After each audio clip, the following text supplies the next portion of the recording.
Et si la Russie lançait son attaque la plus meurtrière contre les États-Unis en utilisant son missile le plus puissant, le RS-28 Sarmat, également connu sous le nom de Satan II? C'est l'un des plus grands missiles balistiques intercontinentaux jamais construits, avec une portée de 18 000 km, suffisante pour frapper n'importe quel point des États-Unis. Aucun système radar actuel ne peut détecter ce missile. Et ce qui en fait l'arme la plus redoutée, c'est qu'il peut transporter jusqu'à 15 ogives nucléaires à la fois, ainsi que des systèmes de leurre conçus pour submerger et tromper les défenses ennemies. Alors, que se passerait-il si la Russie le lançait réellement aujourd'hui?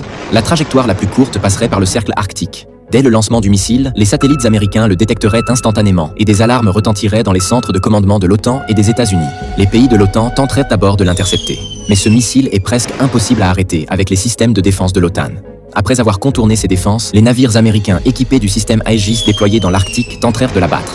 Mais ce missile n'est pas ordinaire. Il peut manœuvrer en plein vol et libérer des leurres, rendant toute interception presque impossible. Une fois ces couches franchies, le Sarmat entre dans sa phase la plus dangereuse. Il se divise en plusieurs ogives et leurres afin de désorienter les défenses aériennes à travers les États-Unis. À ce moment-là, les intercepteurs terrestres américains au Groenland et sur le territoire continental des États-Unis seraient activés comme dernière ligne de défense. Même si la moitié des ogives s'étaient détruites et que seule l'autre moitié passait, cela suffirait à raser une ville américaine entière en quelques secondes. Cependant, cela ne signifierait pas seulement une catastrophe pour les États-Unis, cela marquerait le début de la Troisième Guerre mondiale et possiblement la fin du monde moderne.